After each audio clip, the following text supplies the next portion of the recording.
Seperti yang sebelumnya, dina kesempatan dia aku bari ngawartoskeun beja pangayana ngeunaan rencana pemerintah Indonesia anu bari ngaevakuasi 15 warga negara Indonesia di Teheran Iran alatan kaayaan konflik anu bikin teu stabil. Pemerintah Republik Indonesia ngarencanakeun evakuasi 15 warga negara Indonesia anu aya di Teheran, Iran, alatan kaayaan konflik anu beuki teu stabil di Watan Tengah langkah ieu dicokot pikeun ngajaga kasalamatan warga Indonesia di luar negeri.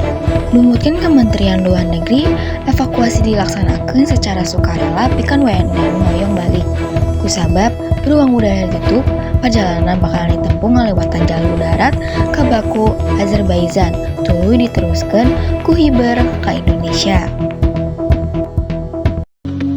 Kitu laporan ngeunaan rencana evakuasi WNI di Iran, mugia sadaya prosesna lancar sareng warga tiasa balik kalayan salamat. Hatur nuhun.